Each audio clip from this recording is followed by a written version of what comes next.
மான தமிழ் மண்ல மராட்டியம் எதிரி கவனமா இருப்பான். என்ன செய்வான்னு தெரியலையே. ஐயோ, துரோகி எங்கடா இருக்கான்? இங்கதான்டா இருக்கான், பக்கத்துலாண்டா உட்காந்துருக்கான். 2 துணை காவல் நிலையம் இங்க. எவன் வந்தாலும் தூக்கி அடிச்சு உள்ள போடு. எவனாவது மராட்டியன் கிராட்டியன் வந்தான் சீமான தெரியாதா? அவரோட நாங்க இருந்தோம், அப்படி ஒன்னா படுத்தோம், ஒன்னா தூங்கணும், நக்குனம்னு வச்சுட்டு இருப்பான். ஏன் ஸ்டாலினை போய் ஏன் பார்த்த? நான் என்ன செய்யணுங்கிறது எல்லாரையும் எனக்கு எழுதி விடுறான். 36 லட்சம் பேர்ல திமுக இருக்கிற அமைச்சர் பெருமக்களின் பேரனும் பேத்தியிலும் போட்டதற்கு, அதிமுக இருக்கிற மாவட்ட செயலாளர் பேரனும் பேத்தியும் போட்டதற்கு. இப்ப வர்றாப்புல, நாளைக்கு வர்றாப்புல நம்ம ஐயா, நம்ம பாட்ட ராஜேந்திர சோழனை அவன் கட்டுன நாகநாதர் கோயில செங்கல் செங்கலா பேத்து வச்சுட்டாங்க. ஒரு கோயில் கட்டி வச்சிருந்தாரு நாகநாதருக்கு, செங்கல் செங்கலா பேத்து வச்சுட்டாங்க.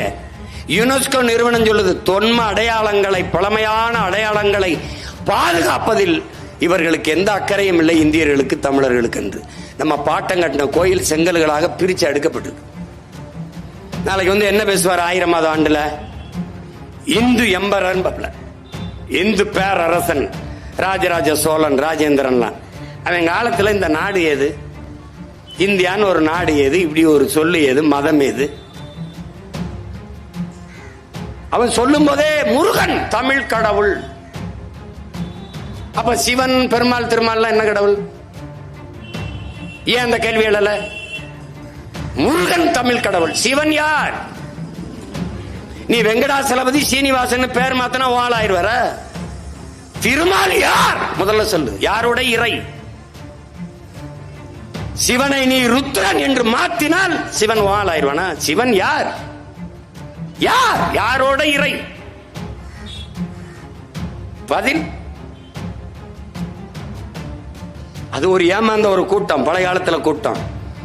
இழந்த எங்கள் பண்பாட்டை, நிலத்தை, வளத்தை போராடி மீட்பதற்குத்தான் இந்த நிலத்திலே மானத்தமிழ் பிள்ளைகள் இன உணர்வும் மான உணர்வும் கொண்டு இந்த மண்ணிலே கிளர்ந்து நிற்கிறோம்.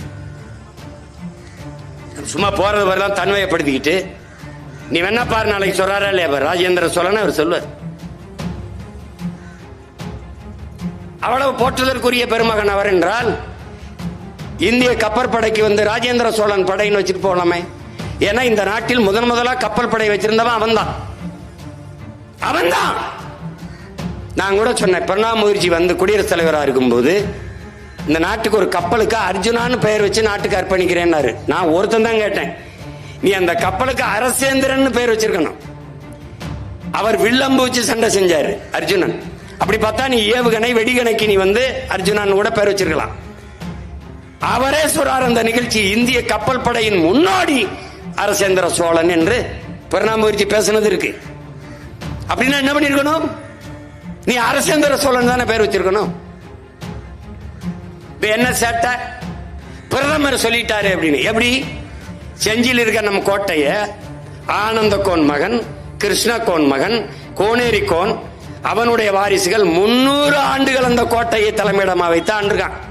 என் பாட்டை, என்னுடைய கோட்டையை மராட்டிய மன்னர்களினுடைய படைத்தளம் என்று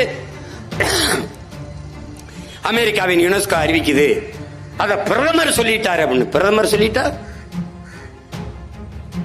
சொல்லிட்டா எப்படி இருக்கு? இப்ப திருப்பி என்ன பண்றது? மறுபடி கோனேரி கோன் கோட்டை மீட்பு முற்றுகை போராட்டம். இப்ப மறுபடி செஞ்சில என்ன, நம்ம பாட்டங்க வாழும் வேலும் ஏந்து போராடினாங்க, நம்ம கையை உயர்த்திக்கிட்டு அறிவாயுதம் ஏந்தி போராட வேண்டியதான். கொஞ்ச நாள் இப்படி கத்திக்கிட்டு இருப்போம். அதிகாரத்துக்கு வந்தா பெரிய வளைவு, கோனேரி கோன் கோட்டை. எப்படி போடுவேன்? கோனேரி கோன் கோட்டை. 2 துணை காவல் நிலையம் இங்க. எவன் வந்தாலும் தூக்கி அடிச்சு உள்ள போடு. எவனாவது மராட்டியன் கிராட்டியன் வந்தானா? மான தமிழ் மண்ல மராட்டியன் கோட்டைங்க என்ன போடு கிழிக்குதுங்க? சான்று ஆவணம் கல்வெட்டு அங்க இருக்குது. ஆனந்த கோன் மகன், கோனேரி கோன் மகன், கிருஷ்ண கோன் மகன், கோனேரி கோன் ஆண்டதுன்னு கல்வெட்டு இருக்குது. ஒட்டக்குத்தர் பா இருக்குது. செம்பியன் கோன், காடவர் கோன், இவெல்லாம் ஆண்டிருக்காண்டான்னு இருக்குது, பாட்டு இருக்குது. நீ திடீர்னு சொல்லிட்டு போயிட்டீனா,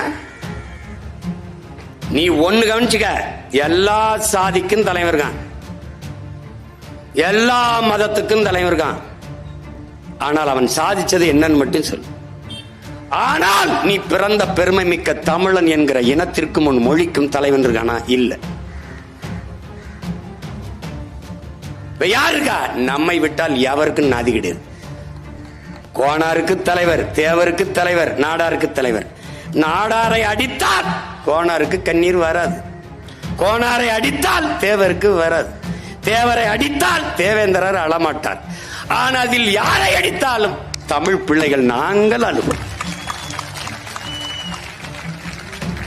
இந்துவை அடித்தால் இஸ்லாமியர் கண்கலங்க மாட்டார், இஸ்லாமியர் அடித்தால் இந்து வருத்தப்பட மாட்டார். ஏனால் அடிப்பவரே அவராதான் இருப்பார். இதில் யார் முதுகில் அடிபட்டாலும் முதலில் வெடித்து துடித்து தடுக்க போராடி கலங்கி நிற்பவர்கள் பிரபாகரனின் பிள்ளைகள் தான் என்பதை தமிழ் சமூக தம்பிதங்கையில் புரிந்து. எவன் புல்லு எவன் நெல்லுன்னு தெரியாம நம்ம ஓடிட்டு இருக்கோம். துரோகி எங்கடா இருக்கான்? இங்கதான் இருக்கான், பக்கத்துல உட்காந்துருக்கான். எதிரி எப்பவும் தூரம் இருக்கான், துரோகி எப்பவும் பக்கத்துல இருக்கான். தலைவன் என்ன சொல்றான்? இன்றைய துரோகி நேற்றைய நண்பன், நாளைய துரோகி இன்றைய நண்பன். எங்க இருக்கான்? பக்கத்தில் இருக்கான். எதிரி எப்பவும் உன் பலத்தை குறிவைப்பான், துரோகி எப்பவும் உன் பலகீனத்தையே குறிவைப்பான். சீமான தெரியாதா? அவரோட நாங்க இருந்தோம், அப்படி ஒன்னா படுத்தோம், ஒன்னா தூங்கணும், நக்கணும்னு வச்சுட்டு இருப்பான். இங்க இருந்துச்சு எதிரி கவனமா இருப்பான். என்ன செய்வான்னு தெரியலையே. ஐயோ என்ன பண்ற? ஐஎஸ் என்ன ரிப்போர்ட் சொல்லுது சார்? வீடு வீடுக்கு போக சொல்றாரு சார். அப்ப நீனும் போயா? அதான நடந்துட்டு இருக்குது, அதான் நடந்துட்டு இருக்கு. இந்த கீழடி வச்சுட்டு என்ன விளையாட்டு காட்டுறான்? அத தமிழர் நாகரிகம்னு அங்கீகரிக்க மாட்டானா ஒருத்தர்? இது என்ன கொடுமை வேறு. நான்லாம் வந்தேன்னா அது ஆப்பிரிக்க நாகரிகம் சொல்லிட்டு போயிடுவேன். போடாது ஆப்பிரிக்க நாகரிகம்டா இது. எப்படி இருக்கு பாரு. இறைமகன் இயேசு சொல்றார், ஏன் ஸ்டாலினை போய் ஏன் பார்த்த? நான் என்ன செய்யணுங்கிறது எல்லாரையும் எனக்கு எழுதி விடுறான். ஆஹா பல்லு 8 மணிக்கு விளக்கணும், விளக்கூடாது. ஆஹா அந்த சட்டை போடாத, இந்த சட்டை போடு. ஏன் நீ வெள்ளை சட்டையை போடுற? இது எல்லாம் என்னடா கடன் வாங்கி மூளைங்கிறது எனக்கு இருக்குது. எனக்கு இவன் கடன் வாங்கி வேலை செய்யறவனுக்கு நான் ஸ்ட்ராட்டஜிஸ்ட் வச்சுட்டு வேலை செய்யறான்லடா. நான் எனக்கு இருக்கிற சிந்தனைக்கே வேலை செய்ய ஆள் இல்லை, கூட்டம் இல்லை. அவரை ஏன் பார்த்தானு தேவ வாசகம் இறை செய்தி இருக்குது.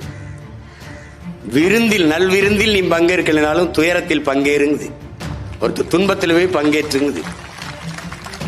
இது ஏன்? துயரத்தில் பங்கேற்கும் போது இதேபோல் துயரம், இதேபோல் துயரத்தை, இதேபோல் துயரம் நமக்கும் நடக்கும், இதேபோல் துயரத்தை நாமும் கடக்க வேண்டும் என்பதை அது படிப்பிக்குங்கிறார் இறைமகன் இயேசு. உனக்கு புரியுதுன்னு நினைக்கிறேன். அதனால அரசியல் நிலைப்பாடு, அரசியல் கோட்பாடு வேறு, கருத்து முரண் வேறு, மானுட வெறுப்பு வேறு, மானுட பற்று வேறு. ரெண்டையும் போட்டு குழப்பிக்கூடாது, ரெண்டையும் போட்டு குழப்பிக்கூடாது. எல்லா கட்சியிலையும் நமக்கு சொந்தக்காரர் இருக்கான், எல்லா கட்சியிலையும் நமக்கு ஆதரிக்கிறவன் இருக்கான். 36 லட்சம் பேர்ல திமுக இருக்கிற அமைச்சர் பெருமக்களின் பேரனும் பேத்தியிலும் போட்டதற்கு, அதிமுக இருக்கிற மாவட்ட செயலாளர் பேரனும் பேத்தியும் போட்டதற்கு, பிஜேபியில் இருக்கிறவன் போட்டது இருக்கு, காங்கிரஸ் கட்சிக்காரங்க வீட்டில் இருக்கிற பேரனும் பேத்தியும் போட்டது இருக்கு. 36 லட்சம் 26ல 1,20,00,000 26 லட்சம் ஆகிறதுக்கு ரொம்ப நாள் ஆகாது.